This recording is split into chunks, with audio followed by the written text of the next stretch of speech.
बिस्मिल्लाहिर्रहमानिर्रहीम। कल की तरह आज भी बहुत सी अहम खबरें हैं। और कल जब मैंने वीडियो बना ली तो फिर मुझे अंदाज़ा हुआ कि मैंने काफ़ी लंबी वीडियो बनाई है, लेकिन शुक्र अल्हम्दुलिल्लाह कि उसे भी लोग देख रहे हैं। आज काफ़ी अहम मौज़ूआत हैं पाकिस्तान की अखबारों में, और जो खबरें आज छपी और जो सोशल मीडिया पर हमें मिली, उसमें से कुछ का ज़िक्र शुरू करते हैं। सबसे पहले तो आसिफ़ा भुट्टो का हल्फ़। सबसे पहले तो ये बात वैसे ही बड़ी दिलखराश थी कि बेनज़ीर भुट्टो साहिबा की बेटी जो है एक गैर मुबैना तौर पर गैर जमहूरी तरीके से असेंबली में पहुंची है और उसका हल्फ दिलवाया गया है। जो पीपल्स पार्टी के मानने वाले हैं, पीपल्स पार्टी की हिमायत करने वाले लोग हैं, या जो बिलखसूस उस हलके के लोग हैं, उनका तो ये मानना है कि ये शहजादे और शहजादियां हैं, लिहाजा इनका ये हक है, बल्कि इनकी ये शान शान है कि इन्हें किसी इंतखाब का सामना ना करना पड़े, बल्कि ये खुदा की तरफ से चुने हुए लोग हैं जो बिला मुकाबला भी मुंतखब हो जाते हैं। लेकिन मेरा ज़ाती ये ख्याल है कि जितना बेनज़ीर भुट्टो साहिबा को किताबों के ज़रिए और टेलीविज़न के ज़रिए और उनकी अपनी बायोग्राफ़ी के ज़रिए हमने जानने की कोशिश की है, तारीख़ के दरीचों में जितना बेनज़ीर भुट्टो साहिबा को हमने जानने की कोशिश की है, बीबी यकीनन कॉम्प्रोमाइज़ेज़ किया करती थीं, लेकिन अवामी मैंडेट पर कॉम्प्रोमाइज़ नहीं किया करती थीं। और जिस तरह से वहाँ पर किसी दीगर उम्मीदवार को खड़े नहीं होने दिया गया, मेरा ख़्याल है कि बीबी मोहतरमा अगर आज ज़िंदा होतीं, तो उनके लिए भी ये एक नाक़ाबिल कबूल बात होती। लेकिन हम आसिफ़ा भुट्टो ज़रदारी साहिबा को यकीनी तौर पर मेंबर कौमी असम्बली बनने पर मुबारकबाद भी पेश करते हैं। उसके बाद एक इंतहाई अहम टॉपिक है, वो ग्लोबल वार्मिंग का है। आप देख रहे हैं कि अब आजकल बहुत सी खबरें सरगर्म हैं, और सोशल मीडिया और फ़ेसबुक जो है, ये बिलख़ुसूस फ़ेसबुक जो है, ये गढ़ होती है अफ़वाहों का भी, खबरों का भी, मिस इन्फॉर्मेशन का भी। लेकिन एक हकीकत पाई जाती है कि इस साल बिजली के कड़कने और बिजली के गिरने के बहुत से वाक़यात जो हैं वो सामने आ रहे हैं और सामने आते दिखाई दे रहे हैं। ऐसा महसूस हो रहा है कि ग्लोबल वार्मिंग जो है वो अपना असर रोज़ बरोज़ बढ़ाती जा रही है। और अभी आज भी 21 अमवात बलूचिस्तान में ग्लोबल वार्मिंग और बिजली के गिरने की वजह से सामने आई हैं। इसी तरह केपीके में 7 अमवात 7 लोग जाँ बहक हुए हैं बिजली के गिरने के मुख्तलिफ जो है वाक़यात के पेश नज़र। इसके साथ-साथ आप जानते हैं बैसाखी का, कल भी बैसाखी की बात हुई थी। बैसाखी तो ख़ैर अब एक दुःख बनता जा रहा है, जिस तरह अंदाज़ में हमारी पंजाब की और हमारी पाकिस्तान की हुकूमत उसे एक गैर मुल्की त्योहार समझती है, तो हमें तो ये एक दुःख का ख़ैर आलम बन गया। ख़ैर, तो गंदम की कटाई जो है, वो बड़ी मुतासिर हुई है। एक ऐसे मुल्क के लिए जहाँ पर पहले ही एक तो गंदम की किल्लत हो जाती है, किल्लत ना भी हो तो किल्लत बना दी जाती है। रेट आटे के, चावल के, ये सब रेट जो है वो इंतहा को छू रहे हैं, आसमानों को छू रहे हैं। ऐसी सूरत-ए-हाल में अब फसलों का तबाह हो जाना, वो कि 10 से 11 अप्रैल के दरमियान से ये कटाई जो है वो शुरू हो चुकी थी, लेकिन अब वो इंतहाई मुतासिर हो चुकी है। और अब इस नई जो सैलाबी लहर है, इसके नतीजे में गंदम की कटाई जो है वो मज़ीद मुतासिर होगी।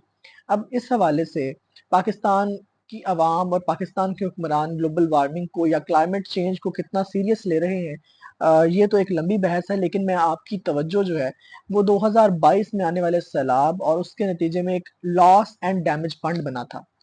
मिस्र में कॉन्फ्रेंस ऑफ पार्टीज 27 कोप 27 नाम की कॉन्फ्रेंस हुई थी, जिसमें उन ममालिक की मदद के लिए जो ग्लोबल वार्मिंग से इफ़ेक्ट हुए हैं, जिनका अपना किरदार ग्लोबल वार्मिंग में बहुत कम है, लेकिन वो इफ़ेक्ट ज़्यादा हुए हैं, उनके लिए एक लॉस एंड डैमेज फंड बनाया गया था। सबसे पहले तो ये जो लॉस एंड डैमेज फंड है, इसकी इख्तरा 1992 से ही रख दी गई थी।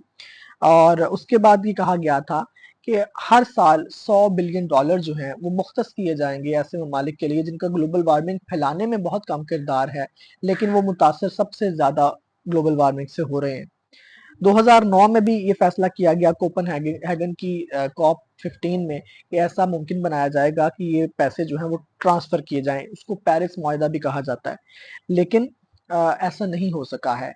वर्ल्ड बैंक हो या यूनाइटेड नेशंस हो या अमेरिका बहादुर हो, किसी ने भी वो फंड जो है वो उसका इजरा नहीं करवाया, यानी उसको जितना फंड मुख्तस किया गया था, कहा यह गया था कि 2023 तक $100 बिलियन तक पहुंच जाए, जाएगा, लेकिन अभी तक वो $660 मिलियन तक खड़ा है, यानी बहुत पीछे है अपने उस हदफ से।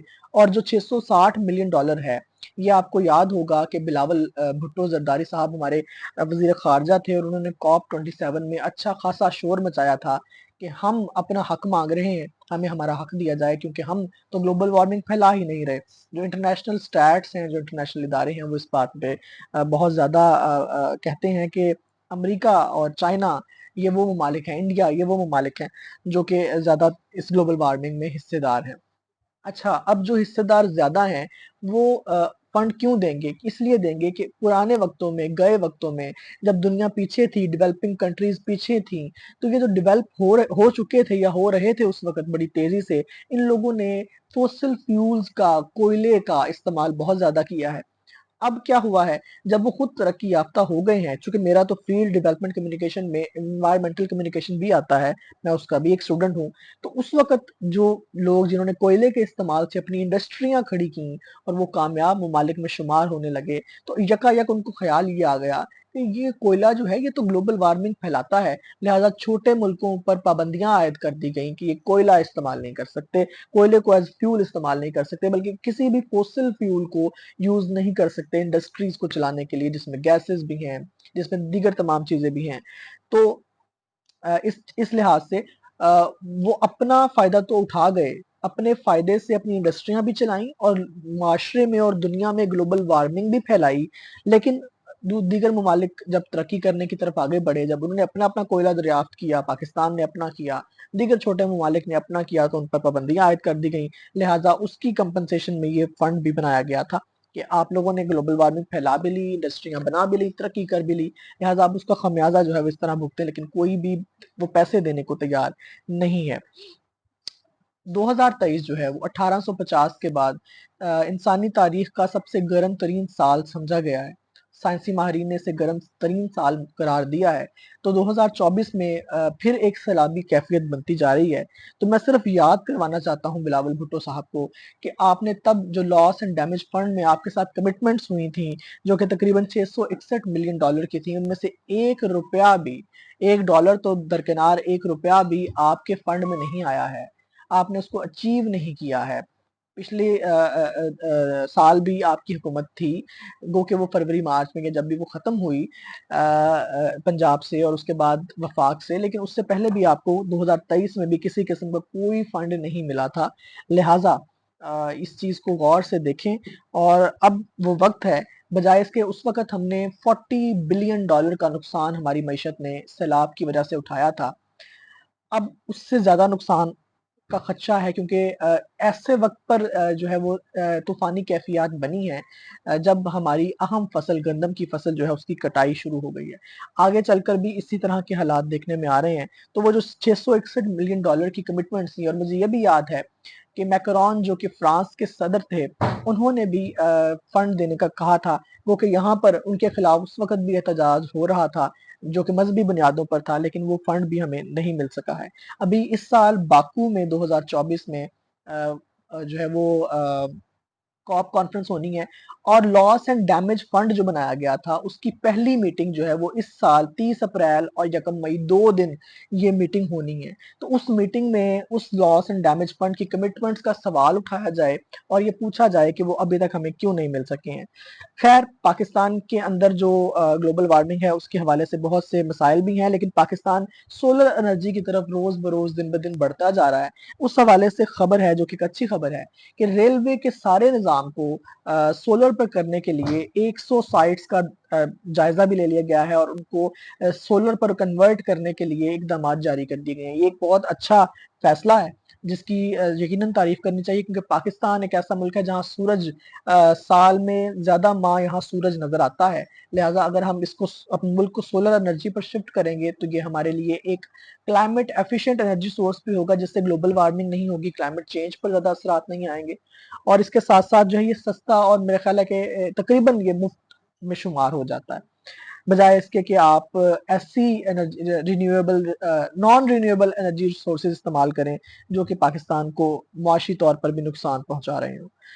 اس کے ساتھ ساتھ Nawaz Sharif I T city کا بھی دوبارہ سے آغاز کیا گیا ہے. یہ ایک پروجیکٹ تھا جو کہ شہباز شریف صاحب نے اپنی حکومت میں شروع کیا تھا، جس کے تحت عرفہ کریم ٹاور، جس میں ڈاکٹر عمر سیف جو کہ پچھلی حکومت میں نگران حکومت میں وزیر آئی ٹی بھی رہے ہیں، انہوں نے بڑا اچھا اس کو ایڈوانس لیول پر اس کو لے کر گئے تھے، اور پاکستان کی آئی ٹی ایکسپورٹ جو ہے وہ دنیا میں چوتھے نمبر پر چلی گئی تھی. ابھی بھی چوتھے نمبر پر ہی ہے، لیکن اس کی جو مارجن لائن ہے، جو اس کی جو کلیکٹیو انکم ہے، وہ بہت کم ہو گئی ہے. 800 ایکڑ پر محیط یہ آئی ٹی اور فلم سٹی ہے. پہلے صرف آئی ٹی تھا، اب اس میں انہوں نے انٹرٹینمنٹ اور فلم والوں کو بھی ایڈ کر کے ایک فلم سٹی بنانے کا بھی اعلان کیا ہے، جو کہ ایک اچھا اقدام ہے. عمران خان صاحب کے دور میں آئی ٹی سٹی کا جو بیڑا غرق کیا گیا تھا، وہ آپ کو شاید یاد ہو کہ گوگل سے ایک تانیہ ایدرس صاحبہ بلائی گئی تھیں، اور پتہ نہیں وہ کیا کرتی رہی تھیں. انہوں نے کیا کیا تھا کہ عرفہ کریم ٹاور، جو کہ میرا خیال ہے کہ پاکستان میں سب سے بڑا سافٹ ویئر ٹیکنالوجی پارک ہے، اس کو تباہ و برباد کر کے رکھ دیا تھا. ہماری آئی ٹی ایکسپورٹ میں ڈکلائن آیا تھا. لہٰذا اگر یہ آئی ٹی سٹی قائم ہو جاتا ہے تو پاکستان میں جو آئی ٹی کے پروفیشنلز ہیں ان کو اس سے بہت فائدہ ہوگا. اور نہ صرف فائدہ ہوگا، پاکستان کی جو معیشت ہے اس میں ان کی جو ایکسپورٹ ہوگی، جو آئی ٹی ایکسپورٹ ہوگی، وہ ہمیں بہت زیادہ ریونیو دے گی. پے پال آئی ٹی والے بیچارے چیختے چلاتے رہے، ابھی تک بھی پے پال آفیشلی پاکستان نے اناؤنس اس کو لیگلائز نہیں کیا ہے. پے پیک کو کیا ہے، اور پے پیک نے جو ہے وہ ان کا معاہدہ پے پال سے ہوا ہے، تو وہ اس وائے سے انڈائریکٹلی پے پال پاکستان میں چل رہا ہے. اسی طرح جو بٹ کوائنز ہیں، یا جو کیا ڈیجیٹل کرنسی ہے، اس کو بھی ابھی تک لیگلائز نہیں کیا گیا ہے، جس سے پاکستان کی آئی ٹی شعبے کو بہت زیادہ نقصان کا سامنا ہے. اس کو بھی ضرور دیکھنا چاہیے. اور آخر پہ، جیسا کہ آپ جانتے ہیں کہ پاکستان میں کوئی بھی خبر پاکستان تحریک انصاف کے بغیر کوئی اخبار مکمل نہیں ہے، اور عمران خان کے ذکر کے بغیر کوئی خبر مکمل نہیں ہے. تو پی ٹی آئی نے پنجاب میں جلسوں کا ایک روڈ میپ تیار کیا ہے، اور اس میں کافی اہم لوگوں کو، اہم سے مراد یہ کہ جو اس الیکشن میں ایکٹیو ممبران تھے، ان کو ان جلسوں کی کمیٹی میں شامل کیا گیا ہے.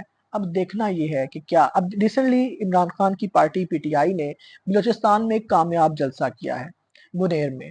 تو وہاں پر انہوں نے اچھا پاور شو کیا ہے، اور بنیر جیسے علاقے میں، بلوچستان جیسے حلقے میں پاکستان کی محبت سے بھرے نعرے لگنا، یا ایک یونٹی اور فیڈریشن کا مظاہرہ ہونا، یہ ایک اچھا اقدام تھا. اب وہ پنجاب کی طرف رخ کر رہے ہیں، اور واضح رہے کہ پنجاب میں ابھی بھی آئی جی عثمان انور ہیں. پنجاب میں اس وقت محترمہ مریم نواز صاحبہ کی حکومت ہے. وزیر داخلہ پاکستان اس وقت محسن نقوی صاحب ہیں. ایسی صورتحال میں کیا پنجاب میں جلسے ہو سکیں گے؟ تو یہ بڑا مشکل کام لگتا ہے، اور ایسا ممکن نہیں ہے کہ اس قدر گرم ماحول میں، جو ابھی تک بھی گرم ہے، اس میں پی ٹی آئی کو جلسے کرنے کی اجازت دی جائے گی. اور اس کی ایک بڑی وجہ یہ ہے کہ 21 اپریل کو پنجاب میں ضمنی انتخابات بھی ہونے جا رہے ہیں، اور پنجاب میں نہیں بلکہ پورے پاکستان میں جہاں جہاں بھی جو قومی اسمبلی کی 23 نشستوں پر ضمنی انتخابات جو ہیں وہ ہونے جا رہے ہیں.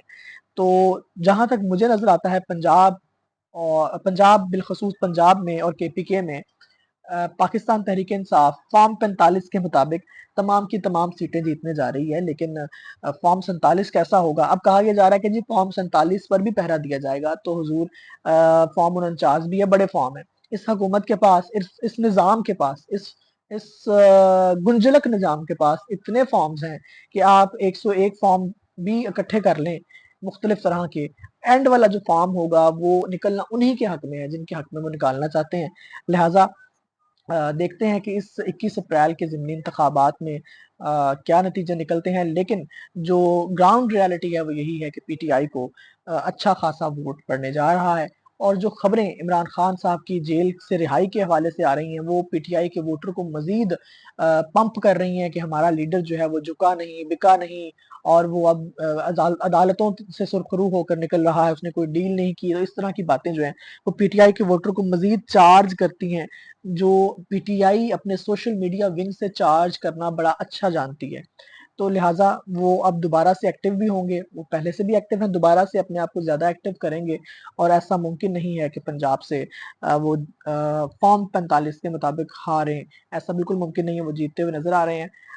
اور اب دیکھتے ہیں کہ اگر یہ 23 نشستیں جو ہیں، ان میں سے لڑ جھگڑ کر پی ٹی آئی کتنی نشستیں لے جاتی ہے اور قومی اسمبلی میں کس پوزیشن پر کھڑی ہوتی ہے.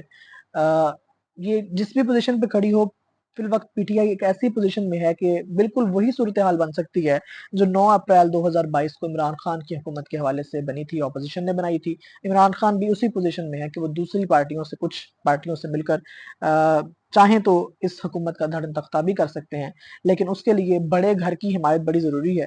اب دیکھتے ہیں کہ عمران خان صاحب وہ بڑے گھر کی حمایت لینے میں کامیاب ہو پاتے ہیں یا نہیں. پاکستان زندہ باد.